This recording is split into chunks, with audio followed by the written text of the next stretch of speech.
Hi, I'm Rodi Srivastava, I'm Anuradha Nagraj. and this is The Migration Story.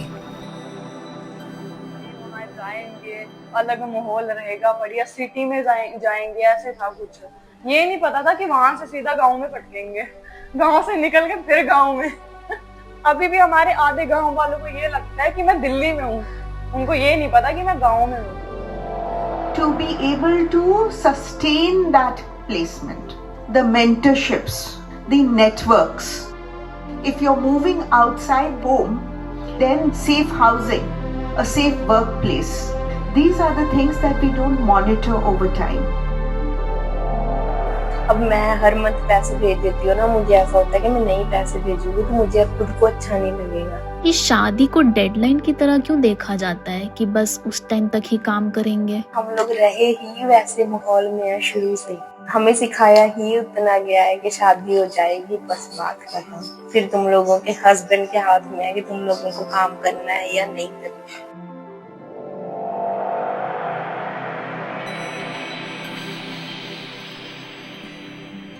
About 60 kilometers from Delhi, past Gurgaon and Manesar, on the road to Rewari lies Bilaspur Kala village.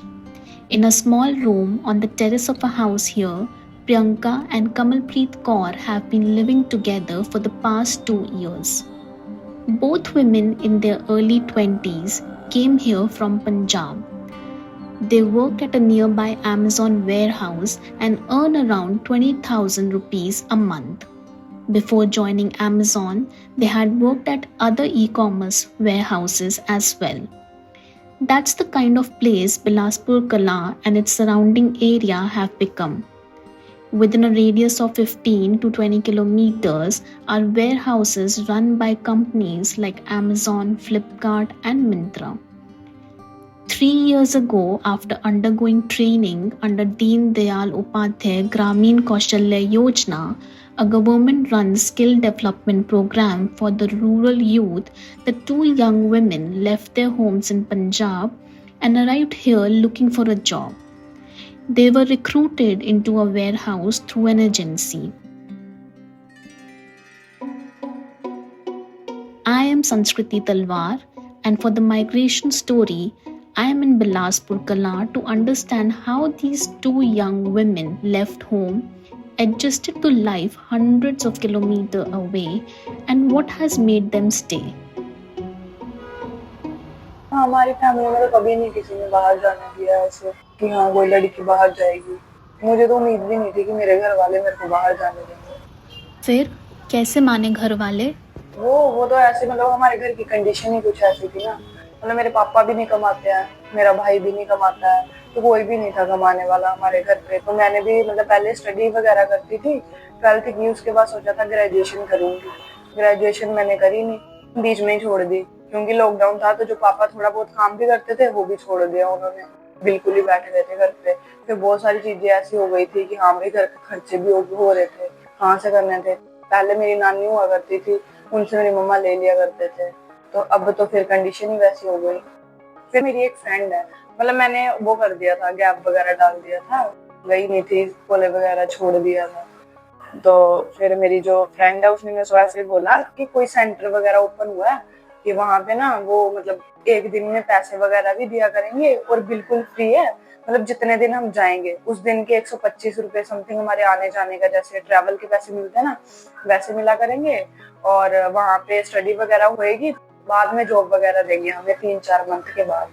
तो मैंने कहा ठीक है। मैंने पहले mummy और को पूछा कि ऐसे ऐसे एक बात है, पहले तो माने नहीं। मैंने कहा घर में फ्री बैठ के भी क्या ही करूंगी, इससे बढ़िया कहीं चली जाती हूँ, थोड़ा दिमाग इधर का उधर हो जाएगा। फिर जाने लग गई। फिर उसके बाद वो लोग तो ऐसे बताते थे, भाई ऐसे स्टडी करवाते थे वो, तो भाई जैसे हम पता नहीं कितनी बड़ी जॉब करने वाले।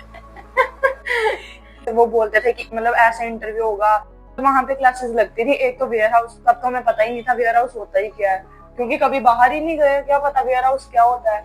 ऐसे तो पता था कुछ फैक्ट्रीज वगैरह होती है जहाँ पे काम वगैरह होता है, ये नहीं पता था कि वेयर हाउस क्या होता है। तो वो ऐसे बताते थे कि ऐसे वेयर हाउस होता है, उनमें ये काम होते हैं, उनमें जैसे जो अमेज़न रहती है, फ्लिपकार्ट रहती है, उनके अंदर का जो प्रोसेस रहता है, कैसे आइटम, मतलब हम पता क्या सोच रहे थे अपने माइंड में कि भाई ऐसे होगा, वहां पे ना लैपटॉप होगा, लैपटॉप पे वो ऑर्डर लगाएंगे। वो तो हमें ऐसे स्टडी करवाते थे, भाई इंटरव्यू की ऐसे स्टडी करनी है, ऐसे इंग्लिश बोलनी है, ऐसे ये बोलना है। जब ये सारा कंप्लीट हो गया, मैंने घर वालों को बोला ऐसे ऐसे, अब मतलब वो जॉब के लिए कह रहे हैं, तो पहले तो घर वाले माने वगैरह नहीं थे, फिर मैंने बोल दिया भाई करना तो पड़ेगा। फिर उनको भी पता था कि कंडीशन भी ऐसी है, चलो कोई ना भेज ही देते हैं। ये प्रियंका है, आज उसका वीकली ऑफ है। फिलहाल हम टेरेस पर बने एक अलग कमरे में उससे बात कर रहे हैं। कमलप्रीत की आज इवनिंग शिफ्ट है, इसलिए वो अभी उस कमरे में सो रही है जहां दोनों साथ रहती हैं। इन दोनों के लिए बिलासपुर कलां तक पहुंचना एक बात थी, लेकिन वेयरहाउस के अंदर काम करना बिल्कुल अलग। शुरू में काम कैसा लगा? मेरी ज्वाइनिंग हुई थी स्टोर में, तो वहां पे क्या रहता है कि 1 घंटे में आपको करने हैं 250 आइटम। डेल 5 में था, डेल 4 में तो कम है ना, डेल 5 में था 250 आइटम 1 घंटे में करना है स्मॉल के, मतलब आपको 200 प्लस का यूपीएच देना है 1 घंटे में, जो रखते हैं स्कैन करके रखते हैं वो। हमारा तो आता ही नहीं था, हमें लोकेशन ही नहीं आती, हमारा तो था ही बिल्कुल ही नया, बिल्कुल ही फ्रेशर, कुछ भी नहीं पता है, A to Z कुछ भी नहीं पता है।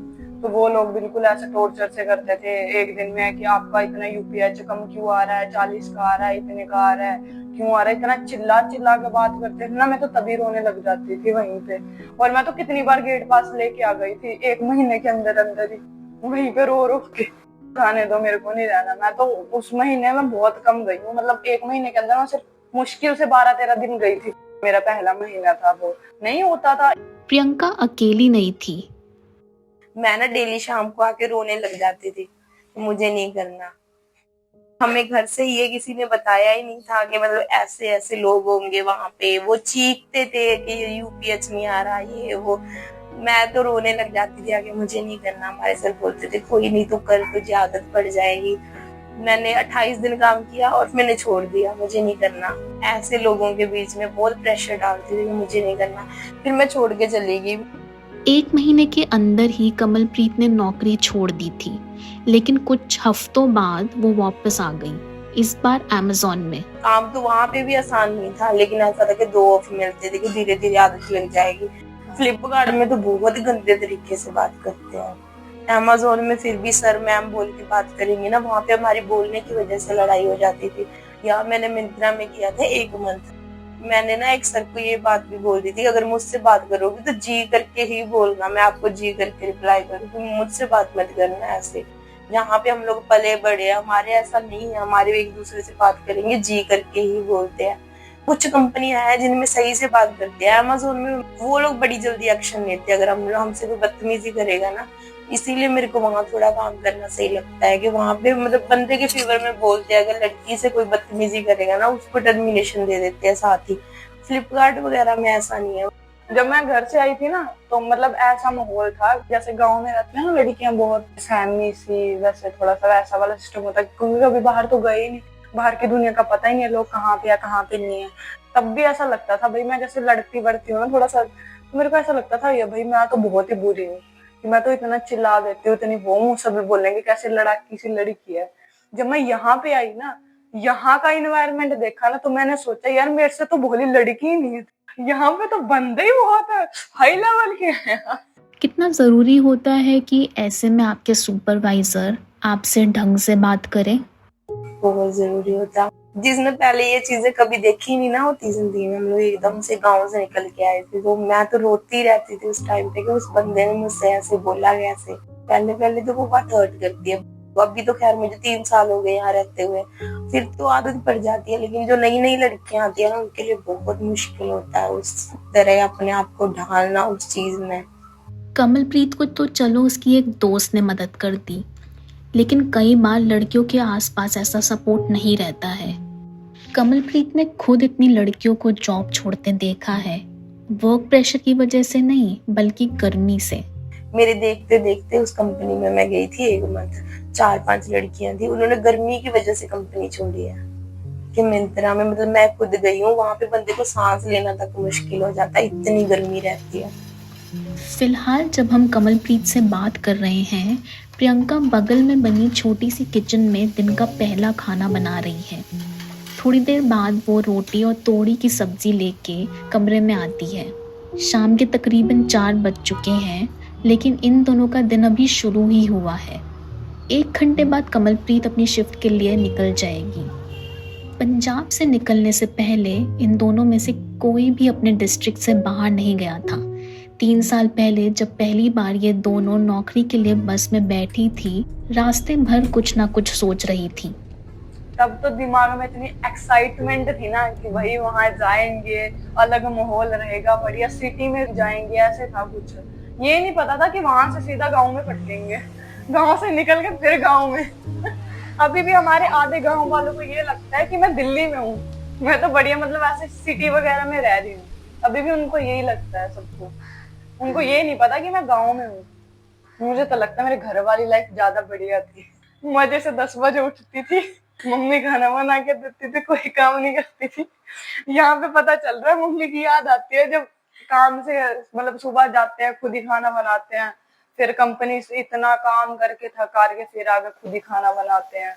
अकेले बंदे के लिए बहुत मुश्किल है यहाँ पे। इस पे साथ की लड़कियां चली, इसको मैं मिल गई, मुझे ये मिल गई, तो हम लोगों का एडजस्ट हो गया। कमलप्रीत के लिए एक दोस्त का साथ शायद वही चीज़ थी जिसने उसे वापस लौटने और टिकने में मदद की।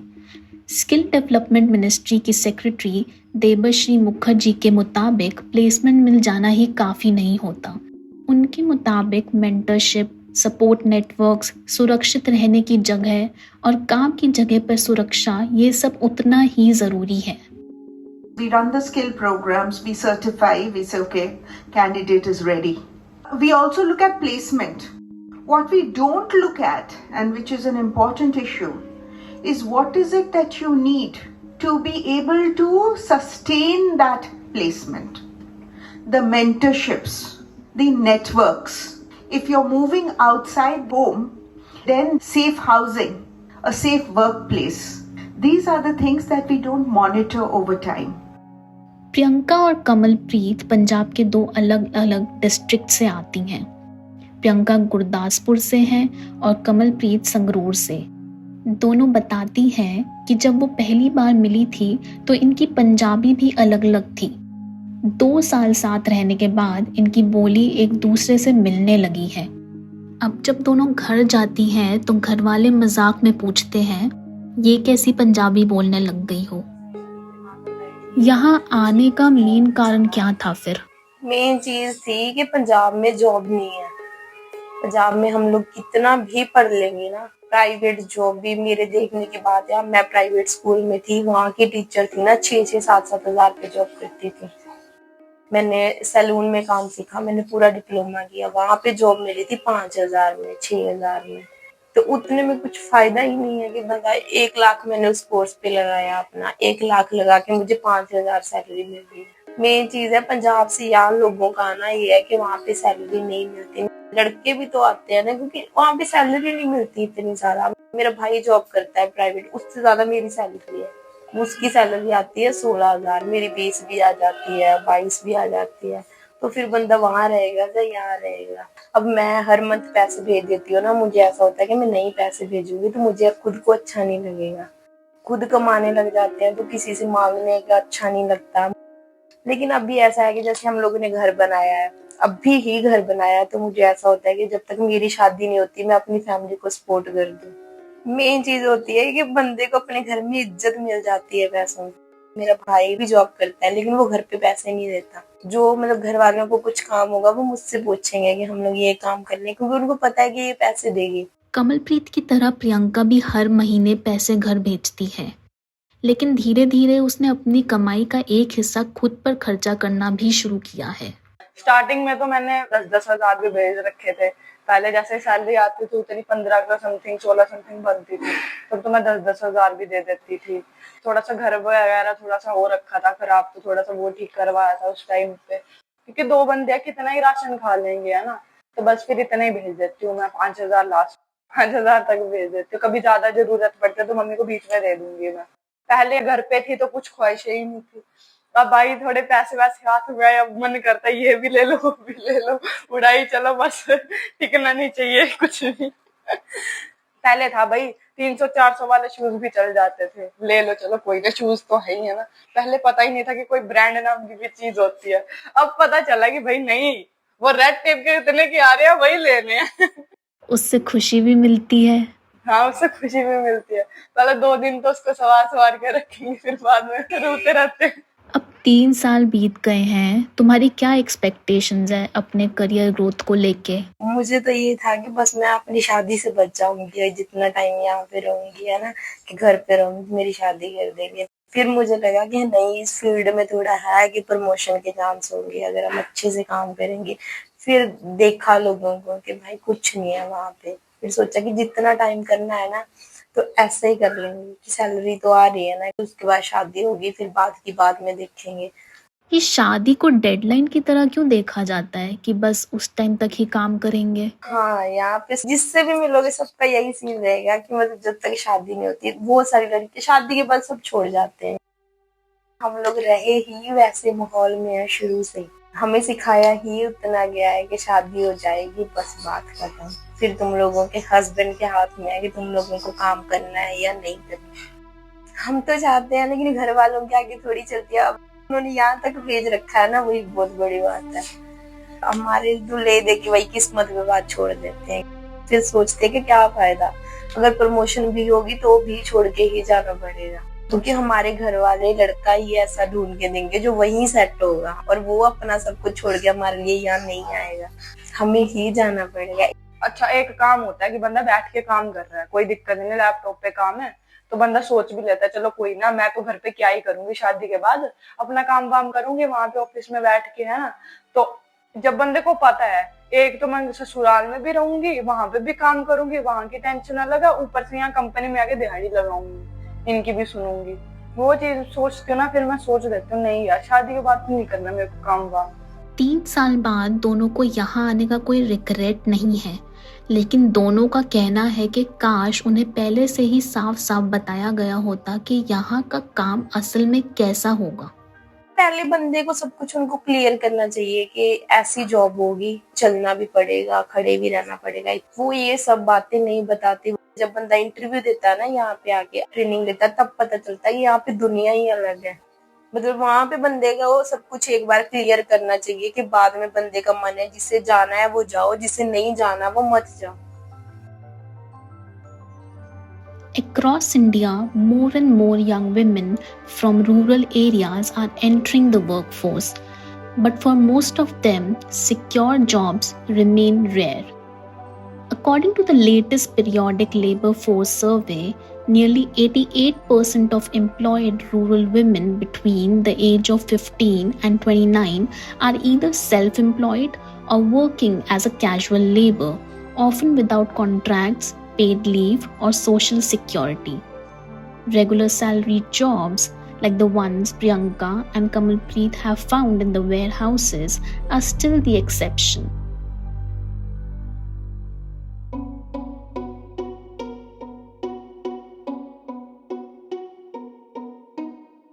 Check out our website www.themigrationstory.com for more content. You can subscribe to our podcast on YouTube and Spotify. The audio editing and sound design is by Akshay Ramuhalli. Stay tuned for more stories on migration.